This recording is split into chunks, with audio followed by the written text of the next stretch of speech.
Why do you exercise? To look better? To feel better? To drop a few pounds? To train for an event? To defy age? Or to keep your ability to say yes to the things you love to do? Whatever motivates you, G&G Fitness Equipment is here to get you there. Treadmills, ellipticals, rowers, bikes, home gyms, and accessories. We'll pair you with the right equipment, teach you how to use it, and be there every step of your fitness journey. G&G Fitness. Your goal is our goal. And welcome to Sports on Tap. I'm Rob Troutman, and joining us on the RRT Productions hotline, all the way from New York, and he's been a friend of mine for a while. Had an internship at Channel 5, and now he makes his way at NBC4 New York, where he's a sports anchor. John Chandler joins us, and John, good to talk with you. Thanks for joining us. Rob, good to hear your voice, man. In New York, it's always busy, but we'll get into Odell Beckham and the Cleveland Browns and the Giants trade and maybe where the Giants are headed.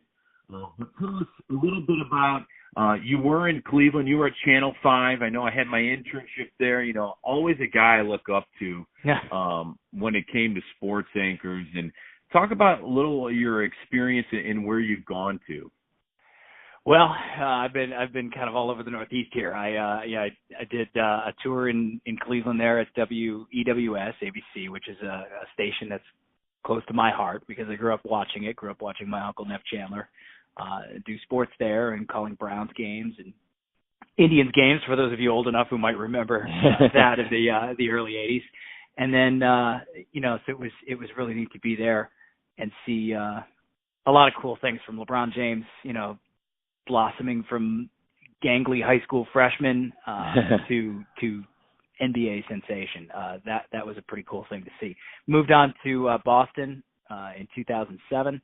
Was at New England Sports Network for about 4 years. WEEI sports radio in Boston as well, and then ended up in the NBC family here in New York in 2014. Excuse me. Has it been that long? Yeah, 2014. Yeah, wow. Gosh. Yeah, you've been there a while. And, you're an Emmy award-winning reporter, too. I mean, you've done some great work, whether it's New York, Boston. I mean, some of the things you've covered, the experience of covering the Olympics and, you did Sunday Sports Replay. Talk a little bit, or the Boston Marathon, too. I mean, how cool is that? Some of the things that you were able to cover going from different place to different place. Well, we covered a lot of winning in Boston. Yeah. I saw every one. Way to rub it in, John. I married a Patriots fan. My two boys are Patriots fans, and it is what it is, as someone famous with the Patriots who shall not be mentioned would say. But anyways, it was really cool to see. Up close the way. But Boston is such a great sports town. I've been very fortunate to be in three great sports towns here, from Cleveland to Boston to here in New York. They're all unique. They're all different. They're all passionate in their own special way, and that's what I love. So that was cool to see. Those victory parades never got old in Boston. And it seemed like they never got old for the fans, no matter how much winning they were doing. And please, they were throwing victory parades for Boston College and Boston University when they won hockey national championships. Wow. So that's they queue up the duck boats for everything there in Boston, and it's pretty fun. The marathon was a different. That was something that started when I was at BU. That was our tradition. Patriots Monday is. Patriots Day is a really cool tradition in Boston. You've got the Red Sox playing a morning game, and then, you've got the marathon going through Kenmore Square at the same time and then down Boylston Street. And, it turned into something totally different in 2013. And, to be right there when the bombs, I could still, no joke, still hear the ringing every day in my ear when that first bomb went off just to my right. So, that's crazy. You don't expect to be in something like that. That's for certain. Yeah. And, and then to be there the next year in 2014, back with the same people in the same spot, was a pretty, that to me is one of the more memorable things. Just an awful situation and an awful experience that I wouldn't wish on anyone. And then to see a community come together the next year and be there and rally around each other was a pretty powerful thing. So, to get to see that was cool. And it's been fun to be on two sides of the Yankees-Red Sox rivalry, covering it. Full disclosure, I was a Mets fan when I was a kid.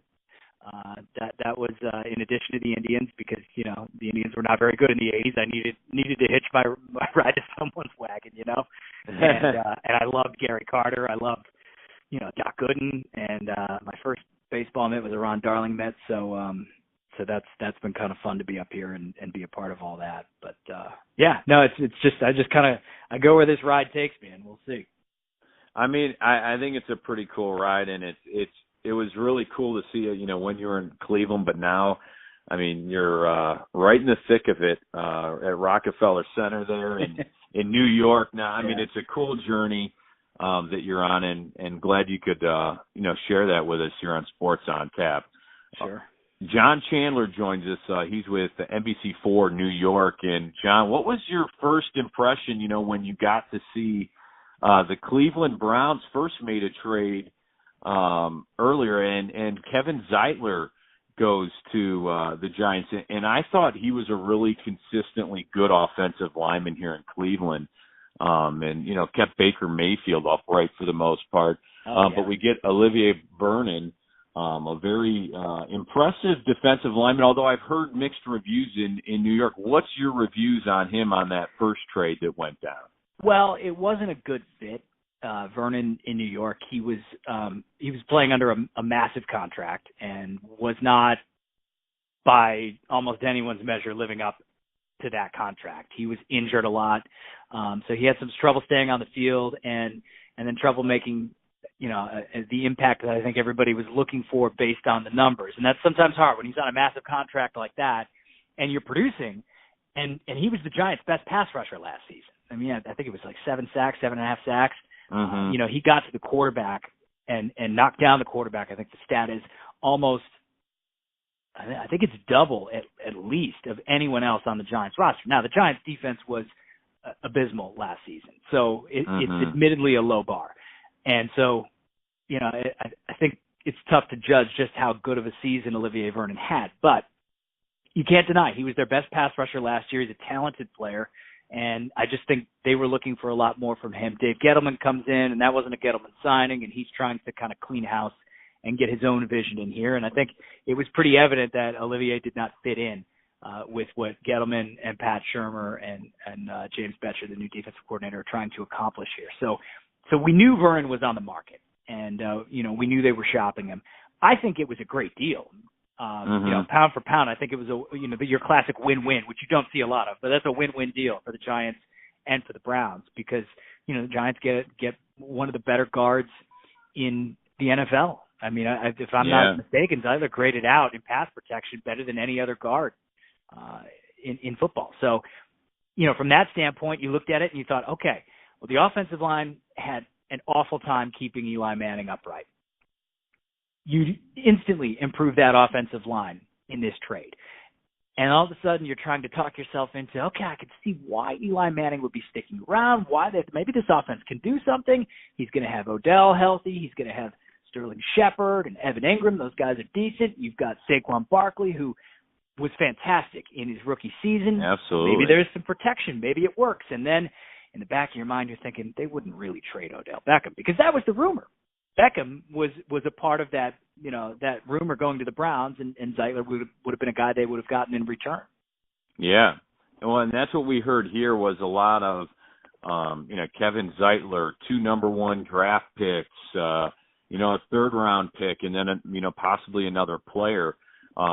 We heard a lot of rumors, and then all of a sudden it died down. Yeah. And then, when it came up that Odell Beckham had been traded, in Cleveland, people went absolutely crazy, which I thought, was a pretty fair trade across the board. You get the number 17 pick in the first round, and then you get the 3rd round pick, which is, I think, the 95th overall. And then you get a player like Jabril Peppers, who was a safety who really was playing out of position, and under Hugh Jackson was not a very good coach here. I mean, he proved that. He was actually the worst in the NFL, and his record, he has 1-31, I think it was. Yeah. It was atrocious. But he's playing a lot of players out of position, and Jabril Peppers was that when he did play in the right, when he was playing the right position, he actually was pretty solid. He was consistent. I think he has a chance to be a Pro Bowl kind of player if he's in the right system. I thought he made some big-time plays, and I thought the trade overall was fair from your standpoint and, the New York fans. When Odell Beckham was traded, what did you guys overall think of that trade? Well, I mean, it's not. There's two schools of thought here. There's the one, and I think the prevailing sentiment here in New York is, what on earth are the Giants doing? What in God's name are the Giants doing? You cannot justify trading a generational type player, and that is what I'm using Dave Gettleman's word right now. Generational money for a guy like Odell Beckham was the catchphrase that he threw out there back when they signed him last summer. But there's another school of thought that says Odell Beckham was a problem, and he was, you could understand the noise that we were hearing from the Giants of, they were concerned that Beckham was only going to get worse, that, he was only going to get louder in his complaints if the team wasn't winning. And I think the bigger message out of all of that is the Giants probably don't expect to be winning anytime soon. And so they figure, let's get something for Odell Beckham. This is not a guy that we want on our team going forward with that kind of an attitude. Now, what that kind of an attitude means, it means different things to different people. I was around Odell Beckham a lot, not as much as some of these people. Like, I would urge everybody to go watch Kim Jones from NFL Network, one of the best NFL reporters out there. Yeah, and, I saw that. Her thoughts and sentiment that she expressed about a personal exchange she had with Odell is something that I've heard from a lot of people, and I know that rings true. Kim's outstanding, and a lot of the personal stuff she has gone through with, coming close to death. I mean, she had a very serious medical condition, and Odell, I'm not at all surprised to hear what she said. I believe that he is, I've always found him to be very heartfelt. I loved interviewing him because he would always bring it with answers. He was always honest. You knew, and maybe for the Giants' taste, a little bit too honest, I guess, if you think about it. But I always felt him to be engaging and honest and and very sincere. And so that's just my experience. And I know Kim was in there every day, and a lot of those beat writers were in there every day. I know those players, the locker room seemed to love him. So I don't know. I don't know that I buy this whole, he's a head case, he's a problem. Odell on Twitter has heard a lot of, I'm a cancer, and I hate that. I just absolutely hate that phrase because cancer is something that we shouldn't be comparing players to. But people have done it, and Odell even tweeted, "I'm not a cancer, I'm a Scorpio." Yeah, trying to make light of. I thought that was the perfect response to that. Yeah, and that's a window into Odell's personality. I mean, he's not shy. He's very funny. He's very smart, and I think he's going to be great in Cleveland. And I think we're going to miss him in New York. I don't think there's any way about it. And now, if the Giants do something in return with that number 17 pick, if they're able to take Jabril Peppers, like you said, and turn them into the player that, frankly, they coveted going into that draft. They wanted to find a way to draft Peppers, who's from East Orange, New Jersey. He's a local kid.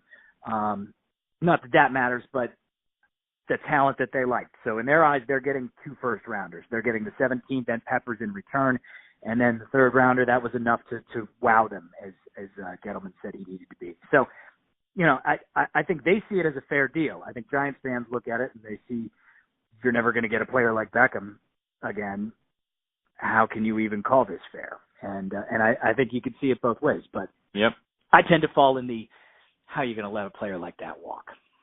Yeah, and it's interesting to hear your side of it because here everybody's obviously excited about what John Dorsey has been doing.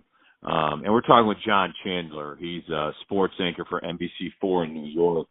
As we talk a little Odell Beckham in New York Giants football here on Sports on Tap. And, the Browns have been so bad, I think it's just fun to see them trying to compete in the AFC North that has Pittsburgh looks like they're struggling, obviously, with losing two unbelievable talents with Le'Veon Bell and Antonio Brown. And, I think a lot of people try to compare Antonio Brown and Odell Beckham. And, I had to say I just see two different players. I think Antonio Brown's an amazing player, but some of the things I have heard him say in interviews have been a little bit alarming, especially when he says he doesn't need the NFL and football, where Odell, maybe he had some, things behind the scenes with the Giants that we didn't see. But, he hasn't been in the spotlight all the time, though, creating like Antonio Brown has.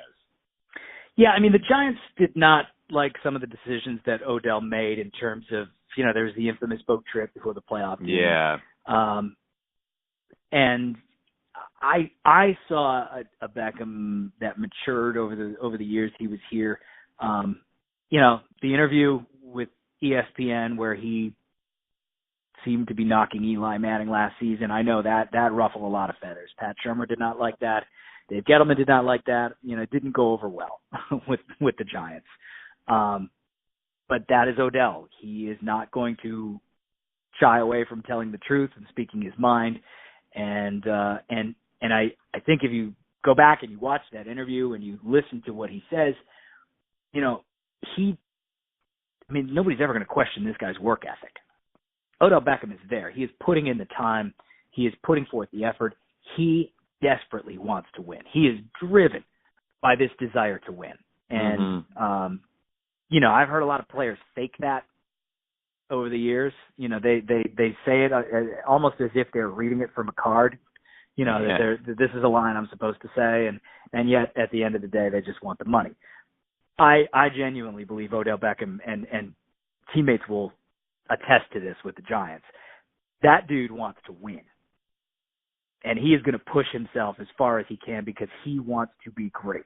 And he wants his team to be great. And it's all tied together. And so, I would never question that. I would never question that. And that's why I don't think it's a fair comparison, Brown and Odell. Yeah. They're two different types of players. Yeah, I would both agree with you. Both amazing talents. Oh, absolutely. And I think that's where maybe a change of scenery for some players is a good thing. And Sure. I think, with Baker Mayfield, I'm not going to lie, when the Browns drafted him, I was a Darnold guy that I thought, I watched enough of him in college that said, this guy has all the talent. If he has a good O-line, he can throw the ball. Where Baker's, and I hate to say this, reminded me of Manziel a little bit. Obviously now they're two completely different players, and he has proven he has the work ethic, and he has a great personality. I think him and Odell and Jarvis could be a good combination here, and it's a pretty good fit all around.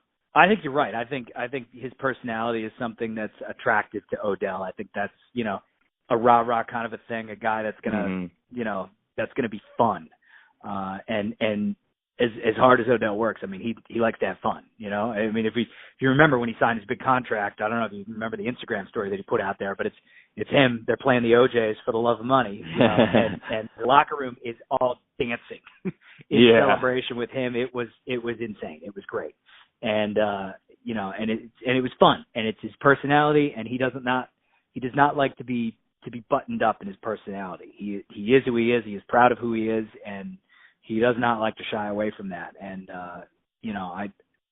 I tend to think the NFL is kind of, it's the old no fun league moniker. Why not? There's some genuinely bad people out there that have done bad things. It just stuns me that anybody would put Odell Beckham in that category. It just stuns me. Yeah. Well, I think Browns fans, when they listen to this, are going to, be feeling pretty good about, getting Odell in here, because you've heard from there's different opinions with everything. Some people say that they're glad that he's gone, for his attitude and mixing with players and going and talking on TV and radio. Which sometimes maybe it would be smart to calm it down a little bit. Sure. Sure. We love it because it's a great soundbite, and exactly. It gives us something to talk about. And we like personality. It's not interesting when you just hear, let's just take it one game at a time and play the schedule and things like that. I had enough of that when I was covering the Patriots. But the difference is they're winning and it's all fine. Yeah. Well, when you're losing, it's a little different. Yeah, it just story. magnifies everything, exactly. And and I think some of that, if the Browns are, you're not going to see that with Odell if the Browns are winning. You're just not, I just really believe that. I don't think you are. I think a lot of his outspokenness was born out of frustration because he saw it coming apart at the seams, because the Giants were a 3-13 team and they felt like they were a team that was going to be competing for the playoffs going into last season. Like, they honestly believed that they had a playoff caliber team, especially adding Saquon Barkley into the mix. And it was painfully evident. I remember being in Dallas at the beginning of the season and just seeing the way that offensive line could not hold a block for longer than a second. It was like, this is not going to work. It's not going to be a good year. Yeah, and I think Saquon Barkley, I mean, he looked unbelievable for you guys this year, and that's where you have to start, and getting Kevin Zeitler to help out on that offensive line. And I mean, Eli Manning as well. I mean, he made some bad decisions, but he also got hit pretty good, I thought, with your offensive line as well. So that that was a problem there. But what do you guys overall think of Pat Shurmur, your new head coach that you've had? I know he was in Cleveland here, so there's a lot of Cleveland, New York ties here. It's really perfect for our segment here today. But, Pat Shurmur, he was in Cleveland, obviously. He's probably learned a lot since his first time. He was a great offensive coordinator, did some really good things. But what are the Giants fans thinking with Coach Shurmur, and what do you guys overall think? Well, Pat did a lot of work with Odell to try and make things work. He went out of his way in the off season, after he was hired to, because there was some distance that Beckham had put between himself and the Giants organization. He was working out in LA, wanting that new big contract, and the Giants had seen some off-field stuff that was off-putting to them, and they had kind of issued the ultimatum at the end of last, 2 seasons ago that Odell needs to get with the program, that he needs to shape up, and John Mara, the Giants co-owner, had put that out there, and Pat Shurmur did a lot of legwork in person to build a relationship with Odell and to build some trust with him. So he it's hard to really judge Pat right now because I don't think you can really fault him for the way things went last season. I think it was just a combination of a lot of factors. A team that had a roster that they maybe overvalued a little bit. They thought the roster was a lot better than, truth be told, it really was.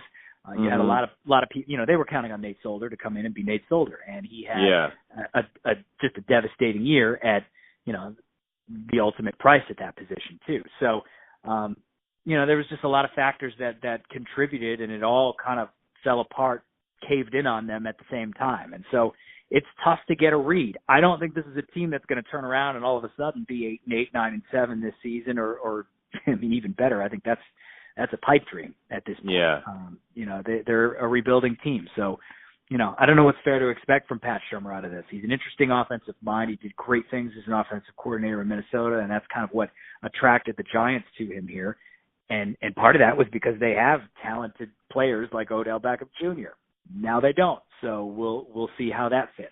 I don't know that Pat Shurmur fits a, pound it between the tackles type of offense, and it feels like that's what Dave Gettleman is trying to go towards with his hog mollies that he likes to talk about up front, and certainly Saquon Barkley in the backfield. Well, and the Giants, have been signing some free agents. Golden Tate is a guy, they just signed, which, he's a consistently good wide receiver. I don't think he's a number one wide receiver, but like you said, Sterling Shepard's another veteran that's been solid. You pick up some other free agents. You have the draft coming up, in which you're getting obviously some draft capital now with trading with the Browns. There's been a lot of rumors about the Giants going in the draft and getting a quarterback. What are your thoughts on some of the free agents the Giants have picked up so far, and then what do you think that the Giants are going to do in this draft from what you hear out in New York? Well, we're trying to read the tea leaves on quarterback.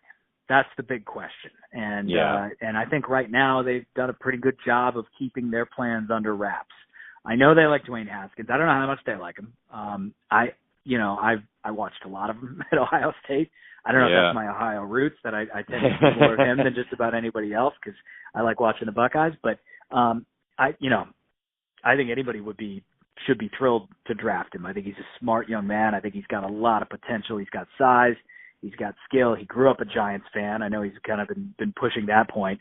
But I don't know. At the end of the day, it's hard to read what the Giants are looking for and what Dave Gettleman is looking for. I think he has a plan. I don't think he's survived in the NFL for decades without being a guy who knows what he's doing. He certainly had a plan in Carolina, and that came to fruition, and that worked out pretty well for him, I think. So I would trust that Dave Gettleman knows what he's doing.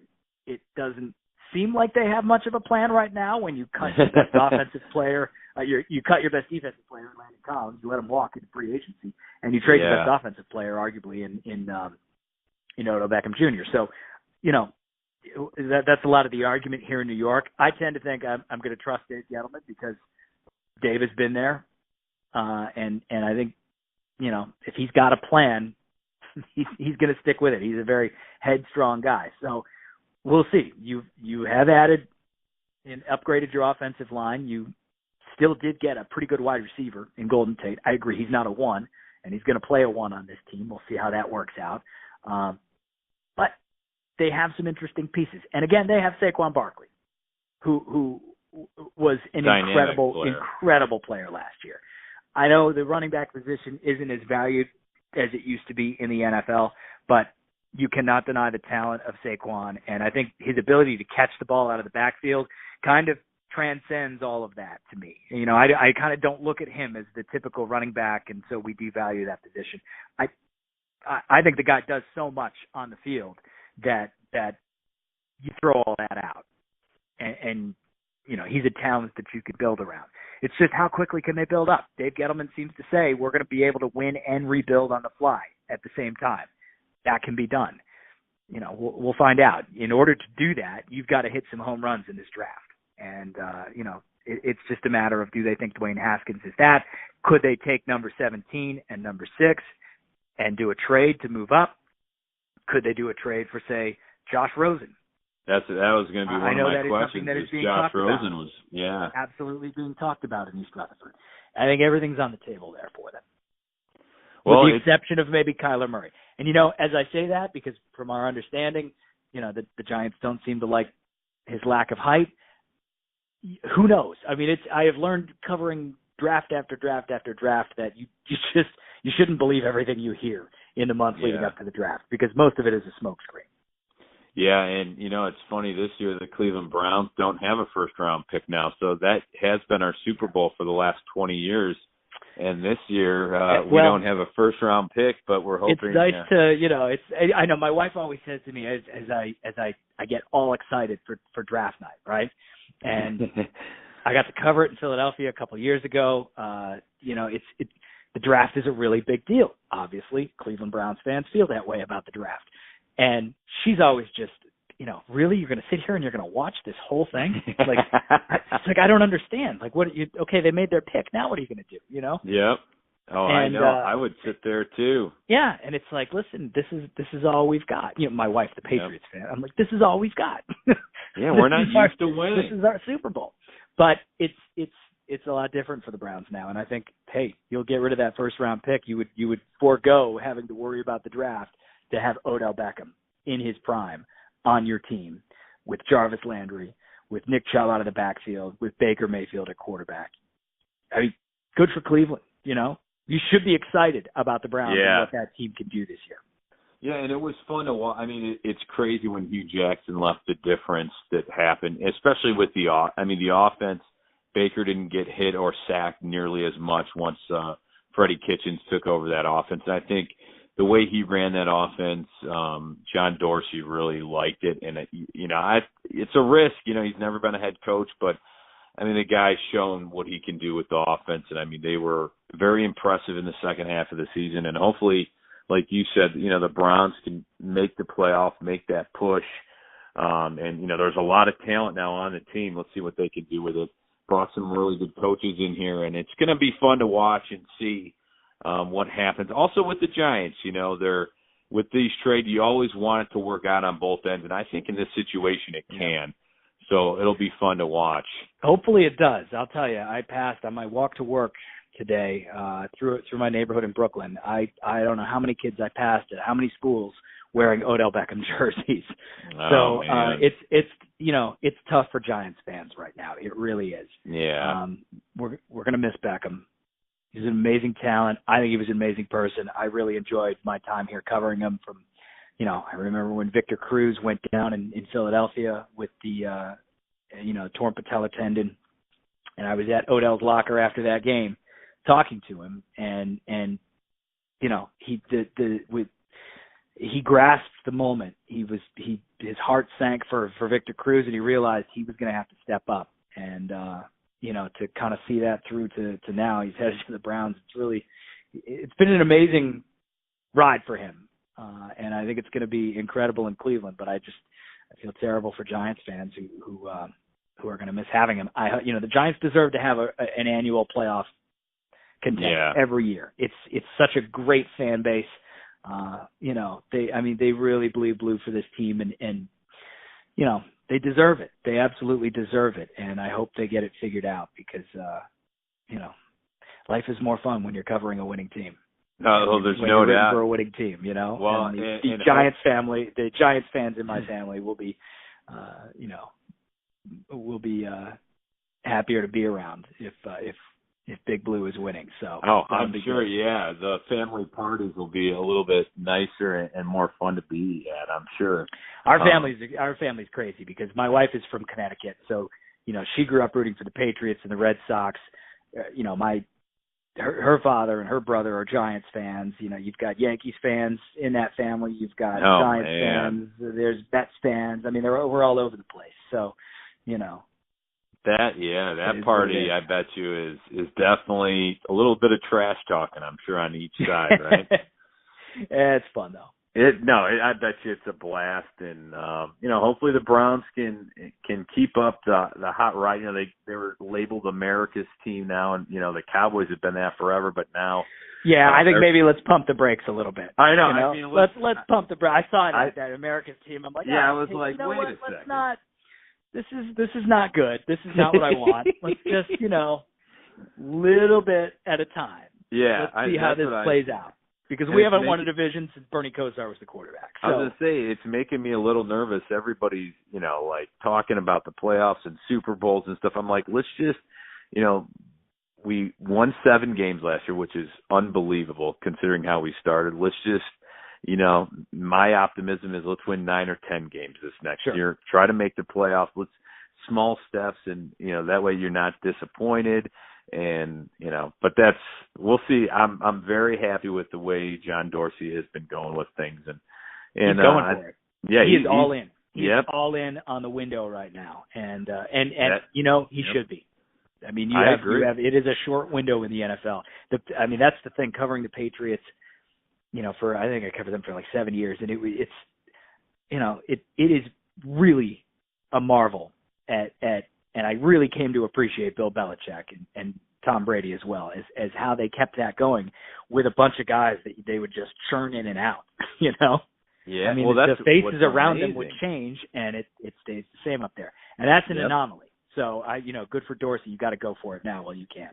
Yeah, and hopefully they can build with the Patriots. That's for sure, because they've done an unbelievable job. Wow, you can do a third of that. That would be great. I couldn't agree more. But one last question, if people from Ohio are going to New York City, what are some good restaurants? What are some good places, some bars? Wow. I know there's probably a ton of them, but what's one of your favorites? Just to change it up. I mean, we talked Giants, Browns, got into some things, but if we're going up there, what are some places that you would highly suggest to visit that are pretty popular up there? I mean, I'll put in the plug for anything around Rockefeller Center, just to keep it going around there. I would agree, because I love going there every single time. A little pricey, a little expensive. I think anything in New York City, though, is going to be a little bit. That. But I guess I have a 6-year-old and a 3-year-old. So, and I know you know this. You have we don't get out much. We don't get out much. We are 2 ships passing in the night, my wife and I sometimes. And so, I tend to, when we do go out, we live in the Park Slope section of Brooklyn. We like a lot of our little local establishments around there. And that's the thing about New York. It's so overwhelming. New York City is massive, right? And you think Manhattan, you think Midtown. And if you come visit New York, the best thing to do, I think, is to get into the neighborhoods.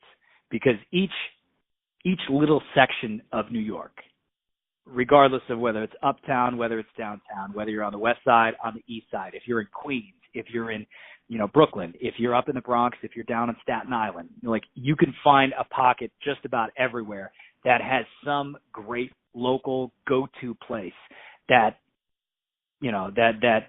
isn't necessarily Zagat rated or, anything like that you don't have to worry about the Michelin stars or anything.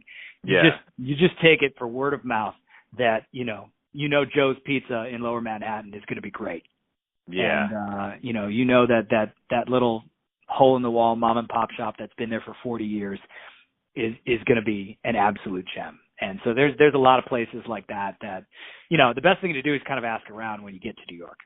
Yeah. And figure out where you want to go and then dive right in. But, there's just no shortage of great places. I mean, man, I can't even think of all the different ones. Yeah. And we've actually done that. We've asked around, and that's how I think we went to Rosemary's, which is a little bit off the beaten path a little bit, and it's an Italian restaurant, all homemade food, and actually they grow a lot of the vegetables from the roof, I think. Yeah. They said, that's fantastic. Yeah. Oh, that's amazing. Rosemary's. Okay, I'm gonna have to check that out. I think that put that on the list. The name. Yeah, I'll double check that though, just to make sure. But it was an Italian place. I remember that, and it was unbelievable. We go there. We've gone there a few times for sure, and it's been great every time. But John, we appreciate you coming on our show, talking a little Browns and Giants and New York and Boston, whatever we want to talk about. It's always fun talking to you. You're a great sports anchor. I learned a lot from you. I know when you were here in Cleveland, you were great teaching me a lot of things. Probably learned a lot what not to do. That's for sure. But, hey, you got to make mistakes and learn from them, right? Live and learn, man. That's right. No, we had a lot of fun, and always appreciate you coming on and still talking and staying in touch with me. It's been a lot of fun talking to you today. Well, we'll have to do a Yankees-Indians pod down the road for a playoff preview, because I have a feeling those 2 ships may wind up meeting in October. That would be a blast. I'd be scared maybe to wear a Cleveland Indians jersey to a New York game, but I'm sure everybody. Oh no, it's not that bad. Come on, okay. The Bronx gets a bad rap. Yankee Stadium is perfectly family friendly. It's great. All right. Well, I'll take your word for it. There's nothing wrong with it. I would take my kids to a Yankees game. In fact, we'll be doing that this summer. Yankees. There you go. Oh yeah, I've been a Mets fan for a long time, but we may be bringing it back to Jacobs. I still call it Jacobs Field. That's okay. I still do too, actually, and I live up here in Cleveland. So, but no, we appreciate you taking time. I know you're really busy, and we appreciate you coming on and talking some sports with us here today. Rob, anytime. It was a lot of fun.